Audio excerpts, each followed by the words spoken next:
Hello and good evening to my many friends, also to my many enemies. Once again, this is another episode of Roosevelt Sounds Off. This is Roosevelt Sounds Off Part 46. On this evening, I am doing this on my cell phone instead of my camera because I'm at my cousin's house enjoying the air conditioning on this hot summer night here in Chicago, and not in my place where some of my camera equipment is. So I had to just get on here real fast and give an update as to what is going on in this nation right now. It really saddens me to see that we have also experienced another police shooting of another black male, this time in Minnesota, in a suburb of Minneapolis, St. Paul. And the black male, he's 32-year-old Philando Castillo. And my understanding of the whole backstory was that him and his girlfriend and her 4-year-old daughter, they were going to a store. I guess they just gone shopping. He just going to get his hair cut for his birthday because he's supposed to be like 33, I believe, tomorrow if he would have lived. And they were pulled over by a police officer. So far, the police officer hasn't officially been named, but I'm hearing somewhere that he is Asian, and they're giving out a name, Officer Vane. I'm not too sure yet, but anyway, I'll let you know. And he had pulled him over allegedly for broken tail light. Like I said, another small thing that an officer pulls someone over for. And the first thing that Philando, I guess, had let this officer know when, he was asked, were there any weapons in the car? He said, yes, I'm carrying a weapon because I do have a concealed and carry permit. And the officer asked him for his ID. And so he reached, I guess, in his pocket to try to get his ID, doing what the officer says, and the officer shoots him 4 times, and he ends up dying in front of his girlfriend and his girlfriend's daughter. And then the girlfriend, I guess she's Facebooking this whole thing, and she has it on Facebook Live so everybody can see, like, at the same time what is going on. And they go and get her out the car and put her in handcuffs, which is stupid on their part because, they're the ones who made the mistake. But they said that this man did not do anything wrong. They said he never had a criminal record. He had a weapon, but he got it the right way. It was a concealed and carry. And that's the first thing that they teach you in concealed and carry, that if you are carrying at the time that you are pulled over by a police officer, then you tell them that, you are concealed and carry and that you have a weapon inside of the car. And that's what he did. He did all the right things and then gets gunned down anyway. And that's the main thing that I hate. It seems like a whole lot of us who don't have criminal records, who always, did the right things and maybe, hung around the right people, had a job and all this other kind of stuff. At the end of the day, what good is it in this country? This kind of thing, it almost completely saddens me. And I get so tired and sick and tired of certain people, especially other stupid, weak-minded black people, accusing me and other people who talk about this kind of stuff as race baiting. They need to get that stupid stuff out of their minds. Because, this kind of stuff really happens. I had a friend call me this morning and, completely went off and everything on me. All because I talked about, what had happened in Louisiana. And she's saying, well, you don't know those 2 guys and you don't know all the facts. And it's very irresponsible of you to tell all of this stuff that happened if you don't know these 2 guys and you don't know every single thing that happened up and before the shooting. And don't you see that it's a plan? It's something that the media cooked up or something to maybe cause a race war or whatever and then put us under martial law. I don't know. I've heard different conspiracy theories and everything over the years as to what could happen or whatever like that. But, in case this is made up, then it's something that's just made up by the media. But us in reality, who live in the black community, we know that these things happen to us all the time. I know personally that it happens. Why? Because it happened to me. And I know that I don't have a criminal record or anything.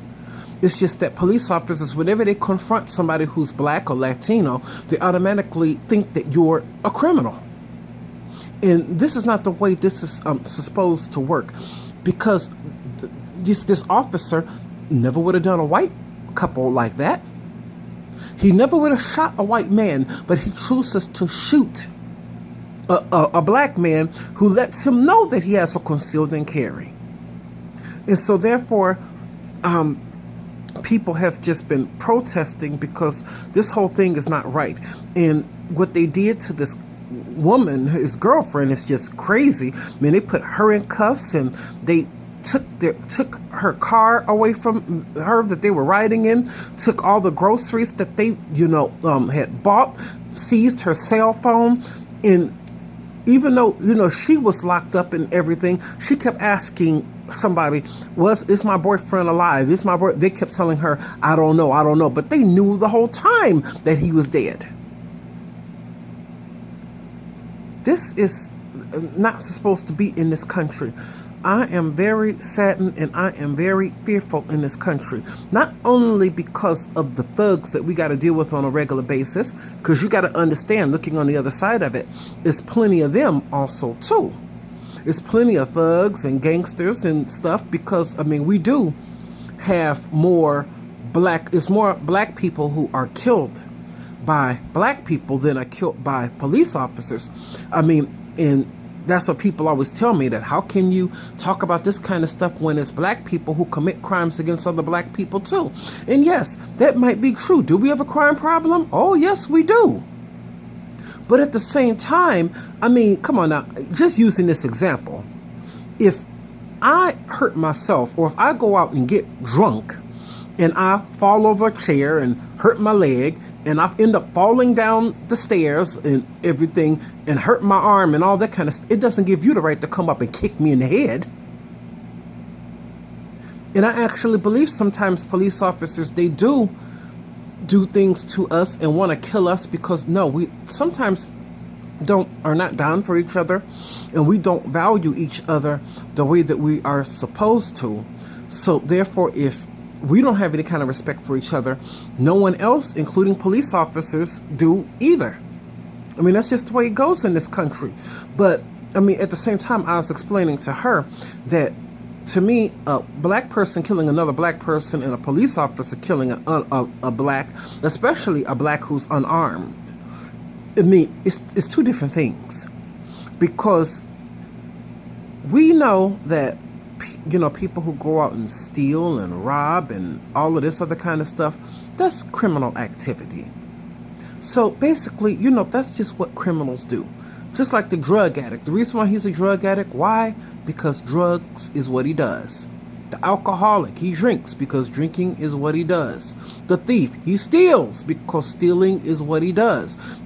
It's criminal activity. But we don't expect the police to participate in the same criminal activity as everybody else in society, because as far as I'm concerned, if they're going to do that, they might as well just go on out there and just be with the criminals if they're going to lie and do all of this other stuff that the criminals are doing. If you're a police officer, just like if you're a pastor, I explained to her, you are held at a much higher standard. Yeah, you can find a whole lot of people, if you're going to look at the spiritual sense or the church sense or whatever, who are caught up in cheating on their wives or husbands and everything all of the time. We know biblically that it's wrong, but at the same time, it is worse if a pastor does it, because you are saying that you are a man or a woman teaching and preaching God's word. So you are held at a much more higher standard. It's the same as a police officer.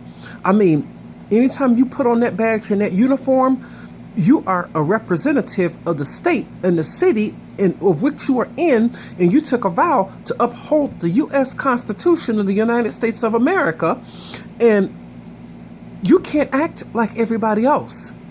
Just because you see me or somebody else on the street cursing, you can't go and curse just because you pull somebody over. You can't go and shoot somebody just because you think that your life is in danger. No, as a police officer, you don't have that right. You just can't do it. So therefore, it's like, this evening here in Chicago, in New York, Atlanta, Dallas, all over, especially in St. Paul, Minneapolis, there have been protests all over. But yet, looking at it from the other side, I just found out some news on CNN when I was coming home on the train. I turned on my Dish Network on my phone and found, to turn to CNN, and found there were 4 officers killed tonight by protesters in Dallas. So at the same time, even though, yes, we do want change and we want the violence against our community to stop and we want laws and everything to be changed, but at the same time, I don't think the answer is to go around and killing police officers either, because only thing that you're going to do is make police officers, anytime that some of us are in a protest, is come after us good, peaceful protesters. So I don't think that, any kind of loss of life, whether it's a civilian, whether it's an officer, is bad, and I feel that is wrong. So that's not the answer, to go around and kill police officers, because I think that the main solution that we could come up with is to help to change laws. I think it's one law, regarding the police that needs to be changed, because back in the day, they say that an officer could only use deadly force only if his life was in imminent danger, meaning that he or she would have to see a weapon in order for him or her to be able to pull their weapon and use deadly force and eliminate the threat. But later on, someone came in and changed the law, and basically the law says now, when it comes down to police, their lives don't have to be in danger. They don't have to even be in imminent danger. They can just perceive or think that they are in a situation where their lives are in danger. And then after that, if they even think it, or perceive it, then they can use deadly force, and it would be justified, because that's what the law says now. We need to change laws. We need to rally. We need to get down to the grassroots of things.